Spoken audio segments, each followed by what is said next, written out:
Hi guys, welcome back to Study Studio. This is Harshika Lakina with you. So हम part 2 करते हैं इस chapter का। First part में हमने देखा था कि उसको पता चला था लास्ट में कि हमारा जो टाउन हॉल है उसमें क्या नोटिस लगा था।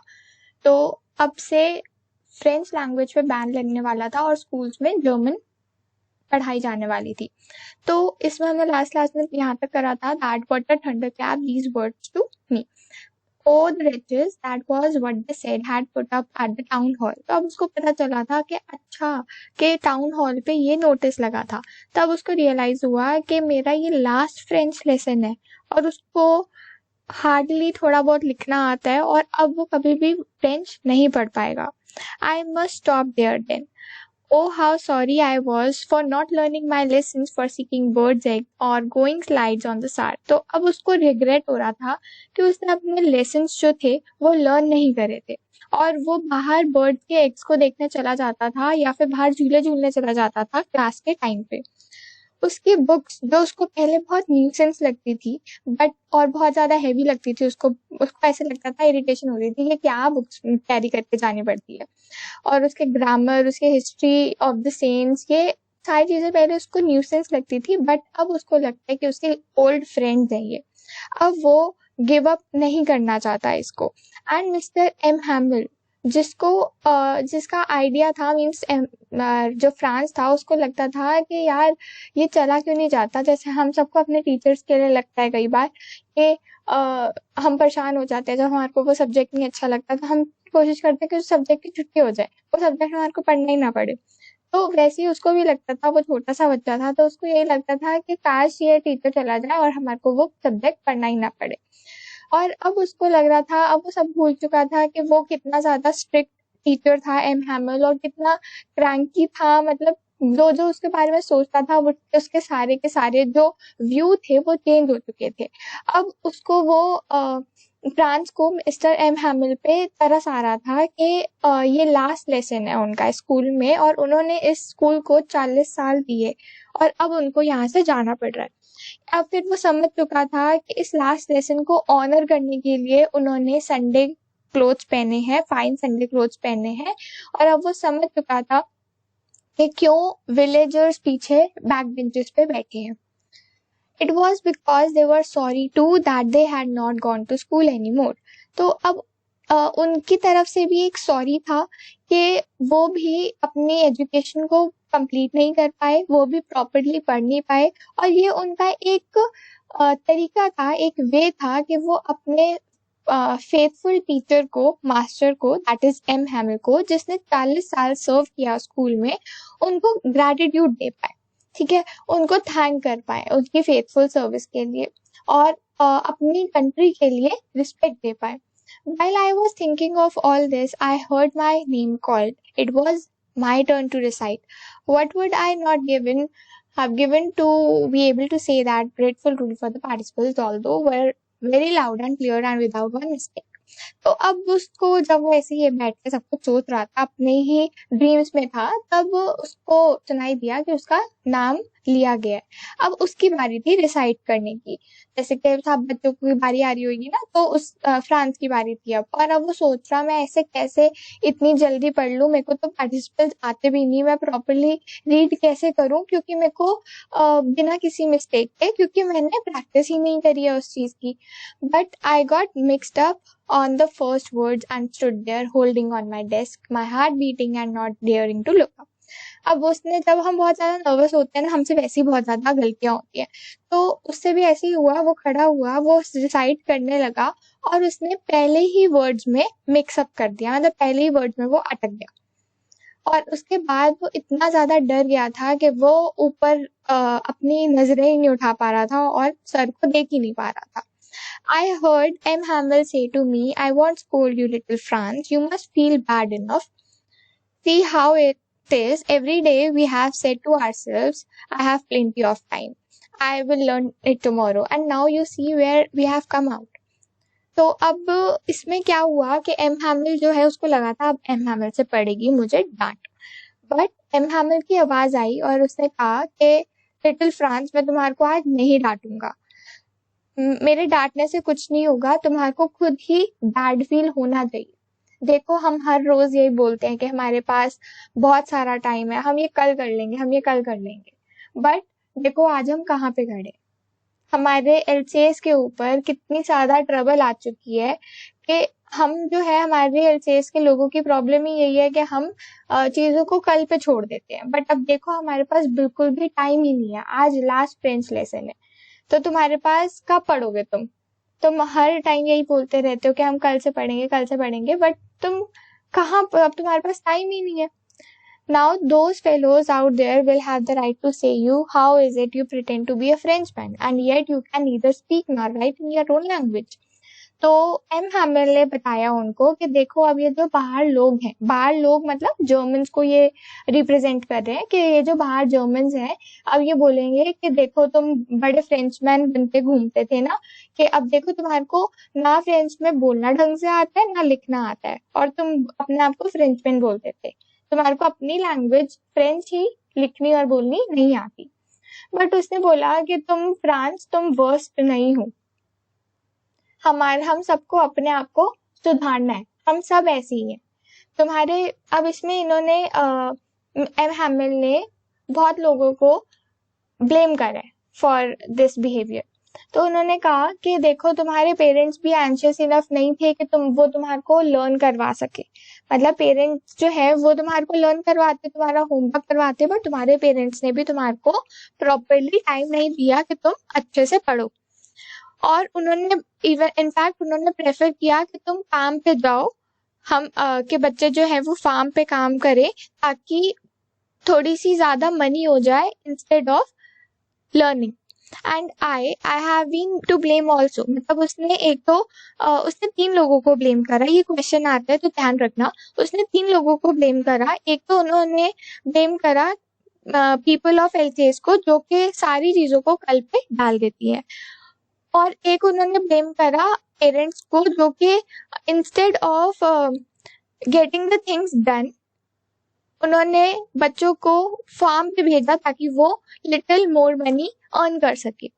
और उसने अपने आप को भी ब्लेम करा एम हैमिल ने कि देखो मैं भी तो तुम्हारे को बाहर भेज देता था कि मेरे फ्लावर्स में पानी डालो instead of learning your lessons. And when I wanted to go fishing, मतलब कि जब एम हैमिल को फिशिंग करने या लेजर एक्टिविटीज के लिए जाना होता तो वो छुट्टी कर देता था। तो एम हैमिल ने अपने आप को भी ब्लेम किया कि मेरी तरफ से भी प्रॉपर डिसिप्लिन नहीं था। Then from one thing to another M हैमिल जो है वो फ्रेंच लैंग्वेज के बारे में बोलता गया। अब उसको फ्रेंच लैंग्वेज से बहुत ज्यादा अटैचमेंट थी, तो उसने फ्रेंच लैंग्वेज की तारीफ करी। उसने कहा फ्रेंच लैंग्वेज जो है वो सबसे ज्यादा ब्यूटीफुल लैंग्वेज है, सबसे ज्यादा लॉजिकल लैंग्वेज है और क्लियरेस्ट लैंग्वेज है, और हमारे को इस लैंग्वेज को अपने अंदर गार्ड करके रखना है। ये इस पे भी एक क्वेश्चन आता है जिसमें हम बोलते हैं कि एम हैमिल ने क्यों बोला that your language is the key to present. तो हम यही बोलेंगे कि हमारी लैंग्वेज ही है जो हमारे को यूनाइटेड रखेंगी और हमारे को बताएंगी कि हम एनस्लेव ना हो, हम जर्मन्स के स्लेव्स ना बन के रहें। इसलिए हमारे को अपनी लैंग्वेज को अपने अंदर सेफ गार्ड करके रखना है। ठीक है, ये उन्होंने अपनी लैंग्वेज के बारे में बोला कि वो सबसे लॉजिकल लैंग्वेज है, सबसे क्लियरेस्ट है और सबसे ब्यूटीफुल लैंग्वेज है French. Then he opened the grammar and read our lesson. तो अब उसके बाद एम हैमिल ने बुक उठाई ग्रामर की और लेसन को स्टार्ट करना शुरू कर दिया। अब फ्रांस जो था ना वो बहुत सरप्राइज था, उसको लगा अरे वाह मैं सब कुछ अच्छे से समझ पा रहा हूँ, उसको सब कुछ बहुत इजी लग रहा था। इसके 2 रीजन थे, क्योंकि पहली बात तो वो कभी खुद इतना इंटरेस्ट लेकर पढ़ता नहीं था, तो इसीलिए जब हम इंटरेस्ट लेकर पढ़ेंगे ही नहीं तो हमें समझ भी क्या आएगा। ठीक है, तो अब जब उसने इंटरेस्ट लेकर पढ़ा, वो इमोशनल हुआ था, उसके पेट्रियाटिक फीलिंग्स उसकी ओवरफ्लो हो रही थी, इसलिए उसने पढ़ा तो उसको बहुत ज्यादा इजी लग रहा था। और उसको लगा कि उसने भी यही चीज सोची कि मुझे यही लगता है कि मैंने कभी इतना केयरफुली सुना ही नहीं है। और शायद ये भी रीजन है कि एम हैमिल ने भी इतनी पेशेंस के साथ कभी कुछ समझाया ही नहीं। एम हैमिल भी बहुत ज्यादा स्ट्रिक्ट टोन में समझाते थे, इसीलिए बच्चों को समझ में भी नहीं आता था। It seemed almost as if the poor man wanted to give us all he knew before going away and to put it all into our heads at one stroke. तो अब फ्रांस ने बोला कि ऐसा लग रहा था कि एम हैमल हमारे को वो जितना उनको आता है ना उतना हमारे सर में एक ही बारी में डाल देना चाहते। आफ्टर द ग्रामर उनका लेसन इन राइटिंग था और दैट डे एम हैमल जो था वो सब बच्चों के लिए न्यू कॉपीज लेकर आया था जिसके ऊपर बहुत ब्यूटीफुली लिखा हुआ था हाथ से France else's France else's. They looked like little flags floating everywhere in the schoolroom, hung from the rod at the top of our desk. मतलब कि सबके डेस्क पे वही सेम नोटबुक्स थी जिसके ऊपर फ्लैग भी बना हुआ था और फ्रांस से लिखा हुआ था। तो ऐसा लग रहा था कि हर जगह जो है वो फ्लैग्स बिखरे हुए हैं। You ought to have seen how everyone set to work and how quiet it was. The only sound was the scratching of the pens over the paper. तो क्लास में इतनी ज्यादा शांति थी कि और कोई आवाज नहीं आ रही थी, बस यही आवाज थी कि जब हम लिखते हैं पेन से पेपर के ऊपर तो आवाज आती है, बस वो ही आवाज थी। इनफैक्ट पहले बीटल्स आ जाते थे तो ना क्लास में एकदम से पढ़ाई से छोड़कर बीटल्स पे सारी अटेंशन हो जाती थी। बट आज बीटल्स अंदर आए क्लासरूम के, बट फिर भी किसी ने वहां पर अटेंशन नहीं दी। इवन जो सबसे छोटे बच्चे भी थे उन्होंने वहां पर उसके ऊपर बीटल्स के ऊपर नजर नहीं डाली बल्कि अपनी नोटबुक्स पे ही फोकस रखा। और उसके बाद हमने कहा that on the roof of the pigeon cooled very low and I thought to myself will they make them sing in German even the pigeons। तो अब इस पे भी क्वेश्चन आता है कि लिटिल फ्रांस के माइंड में ये क्या चल रहा था कि उसने ये बोला कि जर्मन जो है वो इतने पावरफुल हैं कि वो पिजन्स को भी बोलेंगे कि तुम जर्मन में बोलो। ठीक है, तो क्योंकि वो जब बैठा हुआ था, जब वो पढ़ रहा था तब उसको सुनाई दी आवाज, ऊपर रूफ पे पिजन्स की आवाज आ रही थी।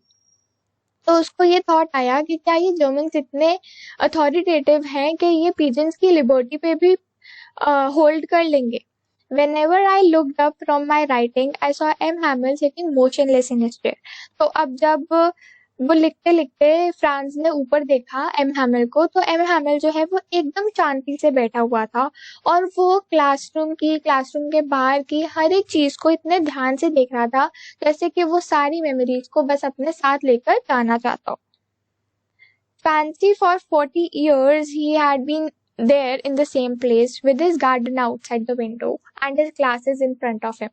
तो obviously अगर तुम एक साल पे एक जगह पे इतने साल तक रहो तो तुम्हारे को उस जगह की हर एक चीज से प्यार हो जाता है और आदत पड़ जाती है। तो वैसे ही एम हैमल ने वहां पर 40 साल दिए। वहां पे उनका ऊपर घर था, सामने गार्डन था, नीचे क्लासरूम था, तो वहां पर बहुत ज्यादा उसको अटैचमेंट हो चुकी थी हर चीज से।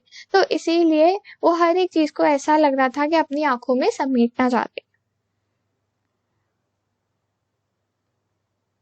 How it have been must broken his heart to leave it all, poor man, to hear his sister moving about the room above packing their trunks। मतलब कि अब यही वो सब कुछ सोच ही रहे थे कि उनको ये सब कुछ छोड़ना पड़ेगा, तब उनको आवाज आई कि उनके जो उनकी सिस्टर थी वो ऊपर पैक कर रही थी, तो ट्रंक्स की मूवमेंट की आवाज आ रही थी कि उनको ये कंट्री छोड़कर नेक्स्ट डे ही जाना था। But he had the courage to hear every lesson to very last. After the writing, we had a lesson in history।